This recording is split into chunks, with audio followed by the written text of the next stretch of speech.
So, connections between nuclear weapons and nuclear power, it's not always what you think. It goes both ways. Um, so here are the actual structural connections. It's not a incidental connection, it's structural. So the first bullet is people. Left side, you have weapons. Right side, you have power. This is sort of the technological and people infrastructure. It's basically the same.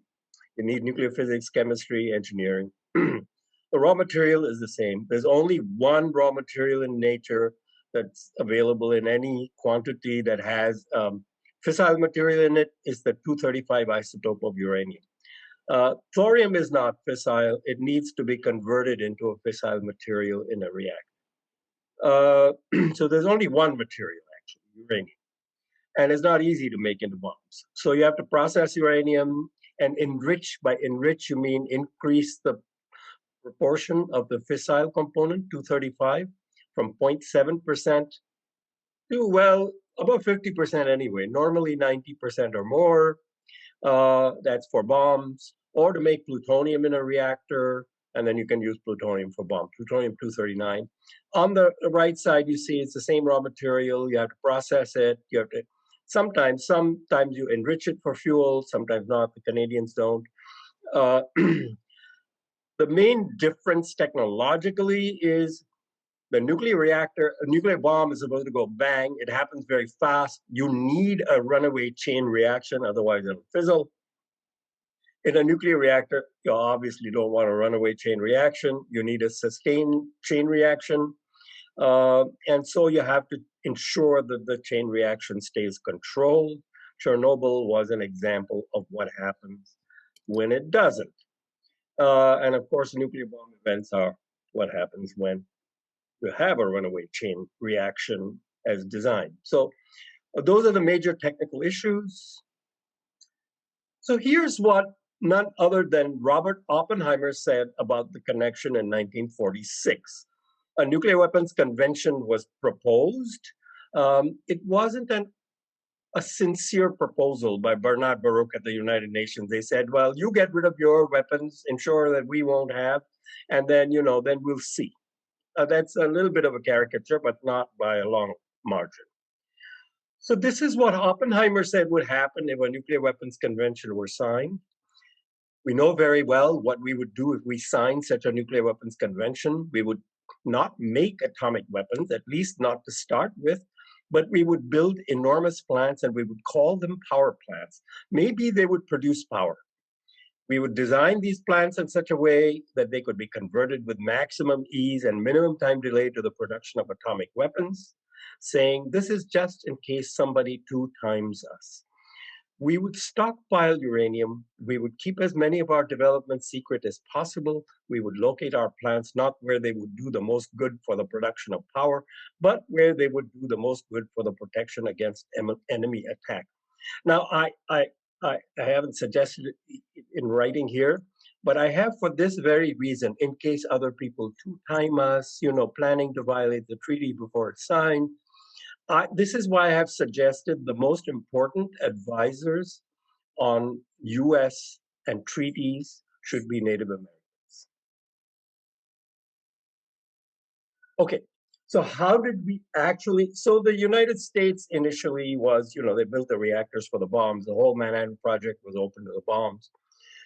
And at the time, there were a lot of studies. Should we do power? What will it cost? I always thought because Louis Strauss said it'll be too cheap to meter in 1954, that people believed that it would be cheap, but it was that they were mistaken. When we researched it in the book, Nuclear Power Deception, we found that was not right. The Soviets had done their hydrogen bomb in 53. The US had done a hydrogen device in 52. Eisenhower was going before the United Nations to speak. It was a gloom and doom draft that he saw. He didn't like it. He basically said, give me something good to say. It can't be all gloom and doom. So it was a messaging exercise, and they came up with Atoms for Peace. And that's where the whole idea, so Atoms for Peace was in a context where every single technical study that was done to date said nuclear power will be very expensive and more expensive than, almost all of them said it'd be more expensive than coal, be technically complicated. And I'll tell you why it's inherently more expensive. You can't really make it cheap. And so it was basically around a fig leaf on the hydrogen bomb. And similarly, the non-proliferation treaty. So the United States said, okay, you forswear nuclear weapons and we'll give you this wonderful energy source. It'll be beautiful. You'll see, it'll solve your problems. And after the 1964 Chinese test, the same idea was carried forward into the non-proliferation treaty. We'll give you this wonderful inalienable right to nuclear power, but don't have nuclear weapons or we'll punish you. So what is a nuclear reactor? Nuclear reactor, this is a, campfire, the kettle. Nuclear reactor is exactly the same thing. It's a boiler. It's inside, this is in Finland. It's inside this dome. There's a kettle inside the dome. It's rather big and expensive.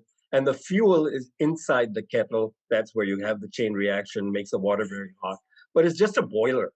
And one of the reasons a nuclear power plant for electricity can't really be cheap is the boiler is more expensive than a coal boiler or a gas boiler because it's so complicated and you have to, And then downstream, you have to have the generator, you have to have the steam turbine, you have to have the transmission, you have to have the distribution.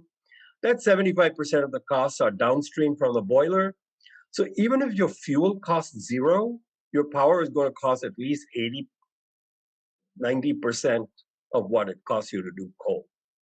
And other than fuel costs. So you're stuck with high costs with nuclear power relative to, say, fossil fuel.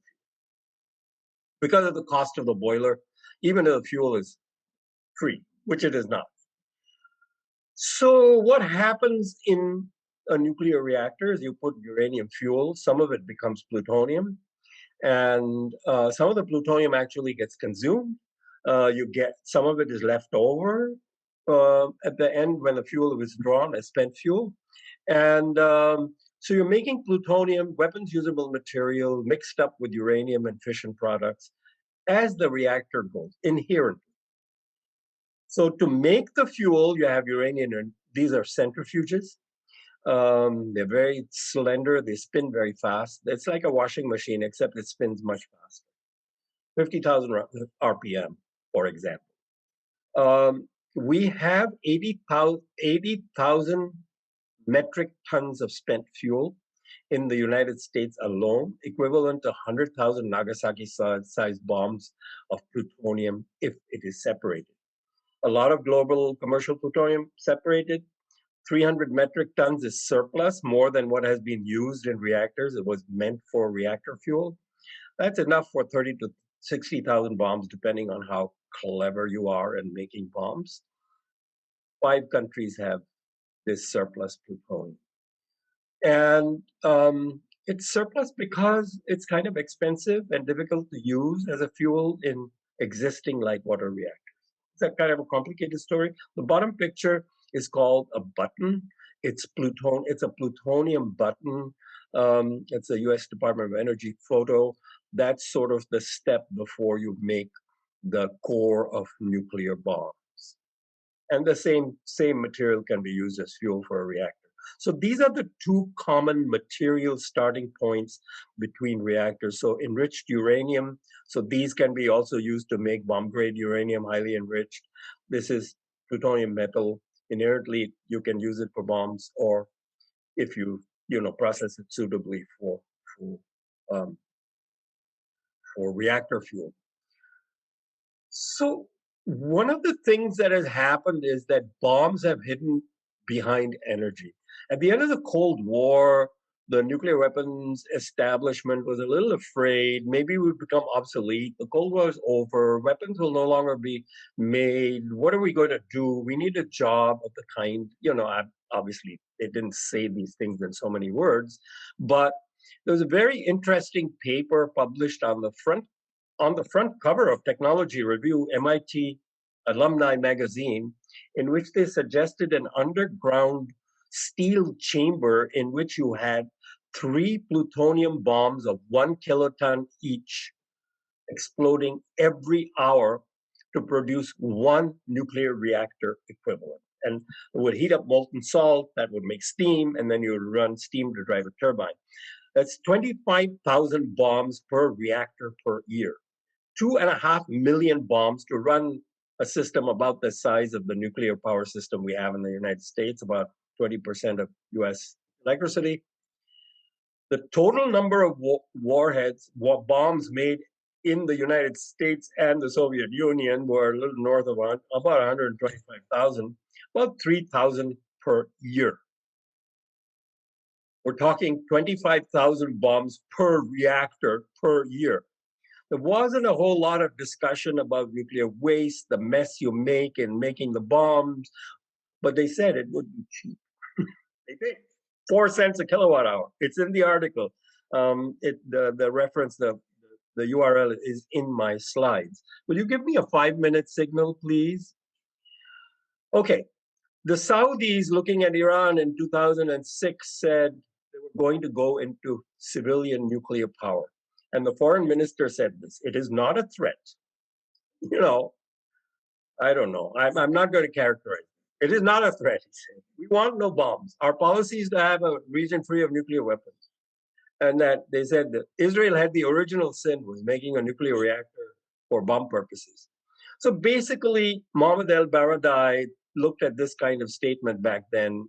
He was the head of the International Atomic Energy Agency, and he frankly said, you know, this is basically putting the infrastructure for weapons into place. So you can see basically the infrastructure is the same. The last step of the infrastructure, where you have to make the bomb and time it to go off in a very short time and have a runaway chain reaction, that's different from a reactor. So the control systems are different. In one, you want uncontrolled reaction. In the other, you want a controlled reaction. So that part is very, very different. The rest is pretty much the same. So here were the routes to the nuclear bombs of the various countries: US, Soviet Union, Britain, France, and China. The bombs came first. The power came later. In Britain and France, really, it was very close. It was one on the heels of the other. It's hard to distinguish between them, but literally the bomb infrastructure came first and the power came second, but it was hand in hand. Israel has bombs only, initially assisted by France in the late 50s. India had atoms for peace under that rubric. Infrastructure supplied by the Canadians. Heavy water came from the US, I believe, remembering correctly. That supplied the plutonium for the 1974 test. The power program was on a parallel track. The United States, GE had 2 reactors built in India in the same period, but that was not used for the bomb program. It was this research program. So very, very often when we talk about the connections, it's really the technical infrastructure, the people infrastructure, the educational infrastructure, where people learn things. What is a chain reaction? How do you manage it? What are the neutron absorbing materials? How do you make a runaway chain reaction? How do you control it? All of that infrastructure is common. In Pakistan, their nuclear weapons leader, Mr. Khan, Dr. Khan, basically diverted enrichment technology when he was working in Holland after India had the test, and went back to Pakistan, and they started their weapons program. Power came later. North Korea was backwards. They had a small power reactor, and then their reprocessing and bomb came later. The bomb came much later, actually. After the agreement between the United States and North Korea in 1994, called the Agreed Framework, fell apart. So here, I think nuclear weapons and power are inherently undemocratic. Here's Alvin Weinberg in 1971, and I want to read this and then I'll stop. This is my last slide. In a sense, we have established a military priesthood. Now, he's first talking about bombs and then power. And about power, he was basically talking about plutonium or breeder reactors a lot.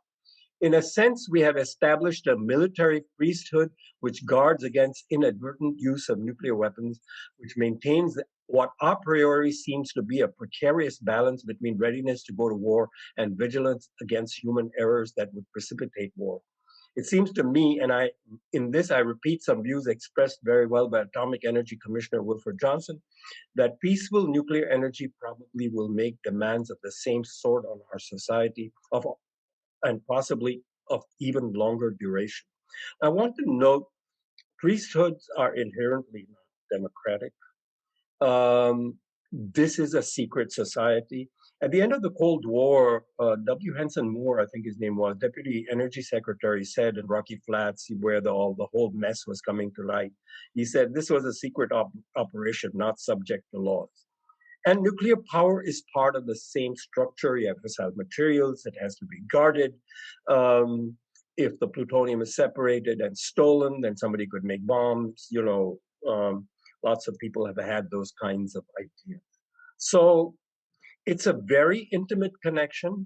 I personally think that the danger of nuclear power leading to nuclear weapons has been bigger and more important and a more important threat in the last 20 years than before. Initially, it was a more mixed picture and a more of an infrastructural connection.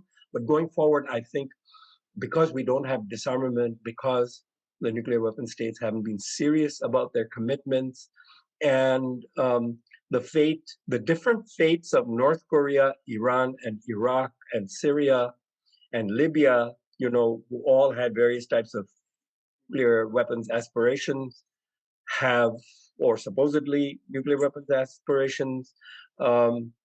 Those different fates have been looked at by people, and they've thought, if we can legitimately slip it in under Article 4 of the Non-Proliferation Treaty, then we're good to go because almost everything is the same. And in an emergency, we can always get at the plutonium or use the enrichment plants for highly enriched uranium for bombs. So I'll stop with a story from 2004. I was in Mumbai visiting my mother, and also for one of these global alternative summits forums. And I met a young man from West Africa, and he said, my country should, he was a very well considered, thoughtful young man. And he said, my country should make nuclear weapons. And I said, why? And he said, well, if you look at what the United States is doing and how it treats various countries, I think the only way to protect yourself is if you have nuclear weapons. So I'll leave it there. The importance of the treaty is very great. We need to bring the weapon states into it. And of course, we'll be still stuck with a lot of plutonium. What to do about that, maybe we can discuss it. I open it up to questions. Dave.